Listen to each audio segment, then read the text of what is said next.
You've been quiet all week. Emily looked up. Her voice was calm, but clipped. Where were you last night? Savannah blinked. Out. With friends. Which friends? There was a pause. You know, the usual. Jess, Maddie, Liam. Emily stared at her. Liam told me he was sick. Maddie posted that she was home. Savannah's smile faltered.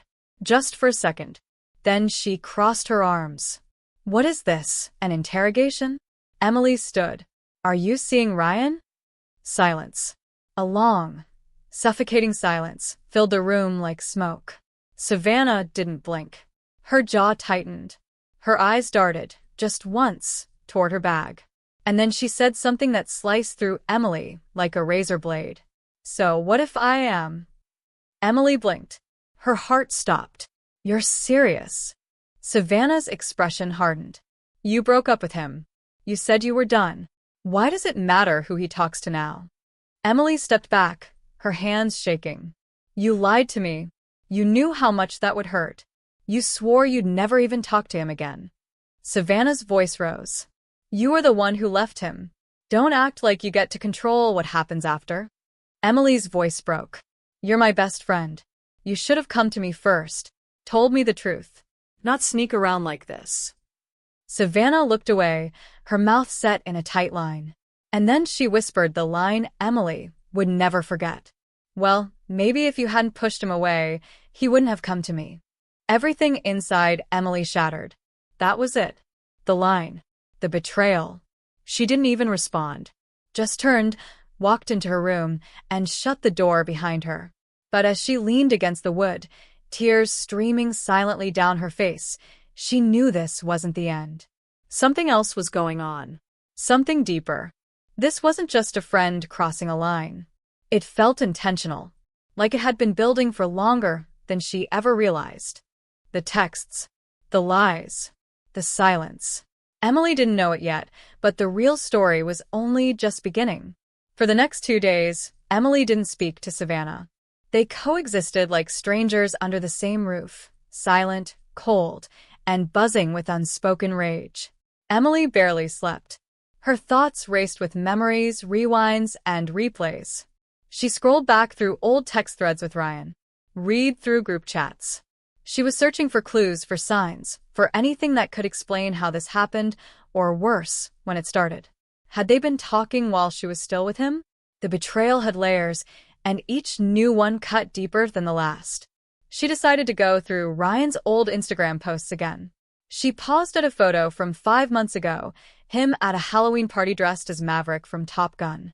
She remembered that night. She couldn't go because she had a stomach bug. Ryan had gone anyway, alone, or so he claimed. In the comments, she noticed something strange. Savannah had commented a flame emoji, then a wink. It was subtle, but in hindsight, blatant. Emily's fingers clenched around her phone. That was during her relationship with Ryan. She felt nauseous. That evening, she confronted Savannah again. The words poured out before she could censor herself. How long were you into him? She demanded. Savannah, sitting cross-legged on the couch in sweats, didn't flinch. Emily, drop it. You're acting insane. I saw the comments. The late-night texts. The hoodie. Don't gaslight me. I'm not, Savannah said, voice hard. You're just obsessed with playing the victim. Emily's mouth dropped open. Victim? You went behind my back. You lied. And you think I'm being dramatic? Savannah rolled her eyes. It's not my fault he connected with me after you two broke up. If you really loved him, maybe you should have fought harder. The words slapped Emily across the soul. She felt like screaming, but instead, her voice dropped into a whisper. You were never really my friend. For a second, Savannah's facade cracked.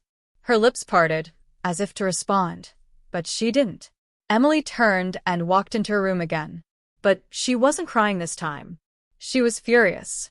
The next morning, Emily called Julia again. There's more, she said. She's turning this on me, making me feel like the villain. Julia didn't even hesitate. I told you, Savannah's always been like this. She plays innocent, but she loves control. She wants to be the center of attention. Emily clenched her jaw. Then maybe it's time I stopped protecting her. What do you mean? I want to know everything. If she's done this to other people, I need to know. By noon, Emily had pulled up her old photo archives. There were pictures Savannah lingering too close to Ryan, arm around his waist in a group shot, laughing too hard at his jokes. How had she missed it? Because she trusted her. Now Emily was noticing the patterns everywhere. The inside jokes. The way Ryan had started texting less during the final weeks of their relationship. Savannah, always conveniently around. Had they been planning this? Or did it happen after the breakup and they just didn't care about the fallout? Later that night, a new twist cut through the chaos like a blade. Emily was brushing her teeth when she got a text from an unknown number. Unknown, you need to see this. You don't know everything. Attached, a screenshot. It was a message from Savannah to someone named Connor Blake, a guy from their extended friend circle who moved to LA last year. Ryan's finally out of the picture. Honestly, I think Em always knew he liked me more anyway. Date: 3 weeks before the breakup. Emily's chest tightened. So, this had started even before things ended with Ryan. This wasn't just a betrayal. It was premeditated. A slow, creeping poison disguised as friendship. The next day, Emily waited for Savannah to leave the apartment. Then she searched her room. She knew it was wrong. She didn't care. In Savannah's closet, stuffed in the back behind an old suitcase, she found a torn journal. Pages filled with looping cursive, doodles, and to-do lists. And there, buried near the back, was a series of entries that chilled her to the bone. If they break up, maybe I'll finally have my chance. He always looks at me different when she's not around. It wouldn't be cheating if she's already given up on him. Emily dropped the journal on the bed like it had burned her. This wasn't love. It was obsession. That night, Savannah came home late. Emily sat waiting in the living room, the journal open beside her. Savannah froze. "You went through my stuff?" she said, voice low. "I did," Emily said. "And I'm glad I did, because now I know exactly who you are." Savannah crossed her arms. "That was private. You had no right." "You lied to me for months," Emily snapped. "Don't talk to me about rights. You wrote about wanting him while we were still together. You wanted me out of the picture." Savannah's expression shifted. Cold. Detached. "You know what, Em? You were never strong enough to hold on to someone like Ryan. You always second-guessed everything. You pushed people away. I was just there when he needed someone who didn't." Emily laughed. A bitter, broken sound. No. "You weren't there for him. You were just there because you wanted what I had." And for the first time, Savannah didn't argue. Didn't deny it. She just stood there, like a mask had finally fallen. Emily turned and walked toward her room. This wasn't over.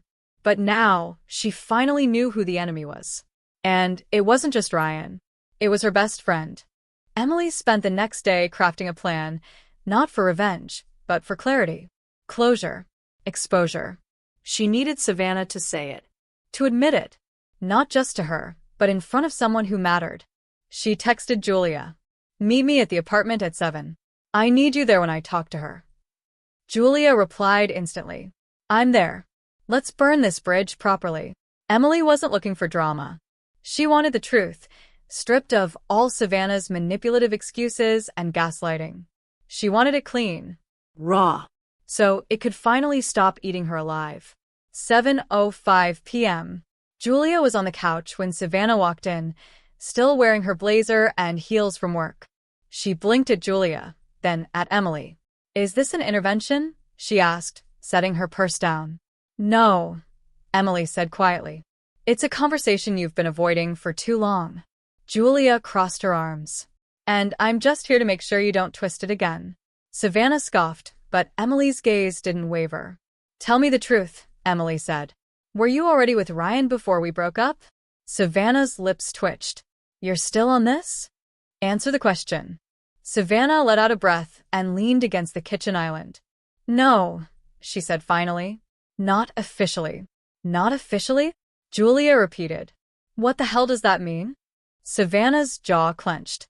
"It means things were complicated. Ryan and I had chemistry. We talked more when you two were fighting. He vented to me. I listened. Emily swallowed. Her voice cracked. So you knew everything I told you, and you used it to get close to him. Savannah shrugged. I didn't make him fall for me, Emily. He did that all on his own. Julia stood up. Do you even hear yourself right now? Savannah's eyes darted toward her. You don't know what it was like. Being her friend was like standing in someone else's shadow 24/7. She was the golden girl, funny, smart, always the favorite. And I was just there. Emily stared, stunned. So you stole the one thing you thought I didn't deserve? No, Savannah said, but her voice cracked. I took the one thing that finally made me feel seen. The words hung in the room like smoke, dark, suffocating. Emily took a slow step forward. I let you into my world. I told you my fears, my doubts, even when Ryan made me feel invisible. And you, my best friend, used all of that as leverage. I was tired of being the second choice, Savannah whispered. You weren't the second choice, Emily said. You just didn't want to play fair. So you destroyed something to prove you could. Savannah's eyes welled, but there was no apology in them. Only something colder. Resentment? Pride? Julia's voice cut the tension. You planned this, didn't you? Savannah turned away. You all act like I'm some villain. But Emily was already pushing Ryan away. I was just the person who picked up the pieces. Emily grabbed the journal off the table and opened it to one of the incriminating entries. She read aloud. He always looks at me different when she's not around. Savannah's face went pale. That's not someone who picked up the pieces, Emily said. That's someone who waited for the glass to break, so she could walk over it barefoot and still smile. Suddenly, Savannah lunged for the journal, trying to rip it from Emily's hands. Julia jumped up to separate them. Don't even try that. Savannah backed off, breathing hard. You don't get to expose me like this. Emily narrowed her eyes. Why not? You exposed me to betrayal I didn't even see coming. You walked around wearing my clothes, sitting at my table, listening to my pain, and you were already picturing what it'd be like to be with him. Tears now rolled freely down Savannah's cheeks, but they weren't soft or sad. They were angry. You always had everything, she hissed. You always win. Emily's voice was barely a whisper now. Then take it. Take the guy. Take the fake happiness. But don't ever expect to be part of my story again. For a few seconds, no one moved. Then Savannah walked to the door, grabbing her purse. As she opened it, she paused. One day, you'll realize I was right. He was never really yours. And then she left. Emily collapsed onto the couch, hands shaking. Julia sat beside her, placing a hand on her shoulder. You okay? No, Emily said. But I will be. She looked down at the journal, the words swimming beneath tears she didn't feel falling. She didn't want Ryan back. She didn't want vengeance. She just wanted to stop bleeding from a wound she never expected, from someone she loved deeper than any boyfriend. Because sometimes, it's not the heartbreak that destroys you. It's the silence between two people who were once inseparable. 3 days later, the world felt different. Not quieter, not sadder, just real. For the first time in weeks, Emily didn't wake up and check her phone for a message that wouldn't come. She didn't replay conversations in her head or reread old texts trying to pinpoint the exact second everything went wrong. She already knew when it happened. It wasn't the night Ryan stopped texting, or the day Savannah started smiling differently. It was the moment she started ignoring her intuition, those quiet gut whispers that told her something's off. Now, in the morning light, with coffee in hand and no desire to cry, Emily felt something entirely new. Relief.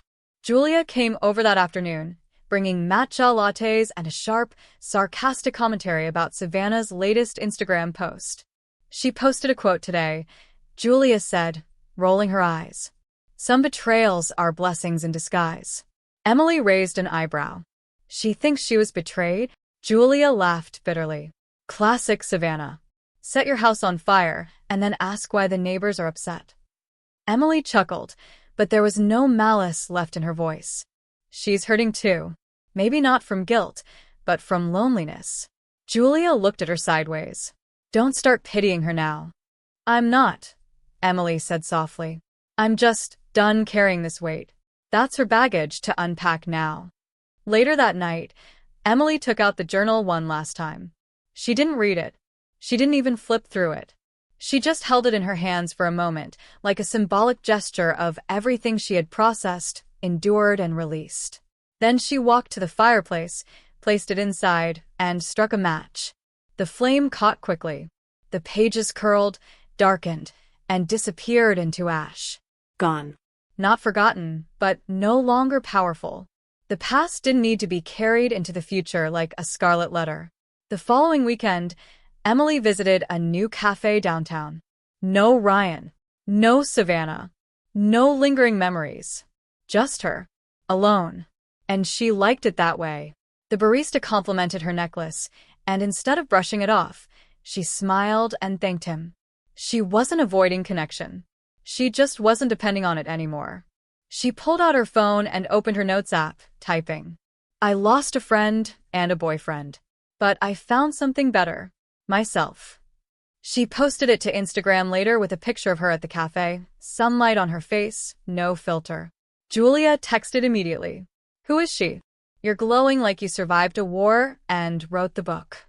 Emily smiled. Maybe she had. The fallout from the betrayal didn't stop there. Mutual friends took sides. Some messaged Emily privately, apologizing for not noticing sooner. Others went quiet, choosing to stay neutral or worse, defensive of Savannah. Emily didn't fight for loyalty. She didn't have to. Those who understood stayed. Those who didn't revealed themselves. And that was enough. A month later, Emily saw Ryan at a bookstore. He looked surprised.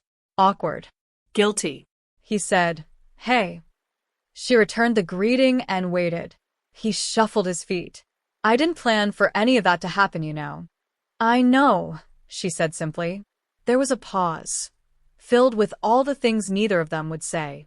Finally, she smiled, not for him, but for herself. Take care, Ryan. Then she turned and walked away, leaving him standing among the fiction shelves. Perfect. Weeks became months. Savannah never reached out again.